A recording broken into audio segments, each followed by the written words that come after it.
Welcome back to the Everything But the Bottle podcast. You're here with Rabbi Master Distiller Ben Tarabella of Tarabella Distillery, creator of TTB Math, the software you need running your winery, brewery, and distillery in-house. I am not competition. I'm your best friend in the industry. And you don't believe that? I'm your best friend. That's what your wife would say. So give me a shot.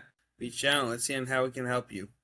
Okay, now we're going to teach you distilleries, something you've never known before. Wineries know that a little better. Breweries definitely don't. Okay, and that is nobody buys whiskey, wine, or beer anymore. They buy who they become when they're the one pouring it, when they're holding it. It's their identity, okay? The truth behind Lowdown and why the brands that are surviving are the ones that mean something. It used to be a guy walking into a liquor shop and they go $50 to $100. That's what I want to spend. That category is way down, and it's not just the RTDs that are killing it. Ready to drink, that point is making that market fall, or the Zempic, or the TMCs. Okay, now those that are over $100 fell by 9.3%. However, smaller ones, lower price items, smaller ones are doing somewhat better. So why is the aspirational premium spirits falling so hard when it was all the rage just a couple months back or years back? Depending who you are. There's a new word I want to teach you. It's called depremiumization. It's getting lower the premium. Well, guess what? Because it was all hype.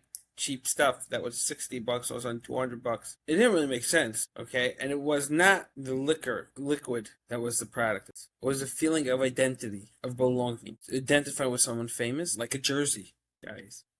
Should I say something? Talking about Messi's jersey if you have it now. Okay, so let's just look at tequila. It's down 17% in volume, but the low end is growing. What's the story about that? Let's break it down a little further.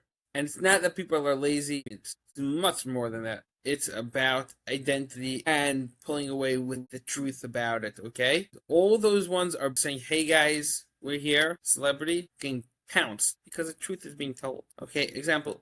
Tarabella Distillery, we're actually seeing growth. And that's because people say, hey, he's a rabbi. It's a rabbi. It's legit. It's clean. It's a nice drink. It's working. There's a legitimate product behind it, not just another white label and, hey, people want it. Let's raise the price. Algorithms for raising prices hit the roof at some point. At some point, even if you paid it a year ago, you're not happy with the stay, right? You got to really know the space, know your own value. Yes, there's a premium value for me being a rabbi. I know people are willing to pay for that. That's not a lie.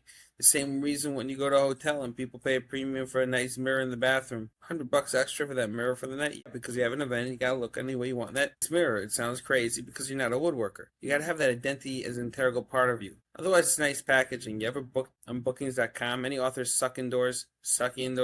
You went because you had to go to a friend's funeral, God forbid, or something like that. You curse the place out. That's what's been going on. Your identity has been pulling you in to buy these premium bottles, but you cursed it under your breath because it was $60, but you got it. The rhythms, shortage, or whatever hype, and you're just toasted. And now, as they say, the water's down and you see who's wearing a bathing suit. Continuous legitimate brands like Abercrombie and Fitch hold out and thrive. And this is something you need to keep in mind. It's about wineries, breweries, and distilleries. Be legitimate.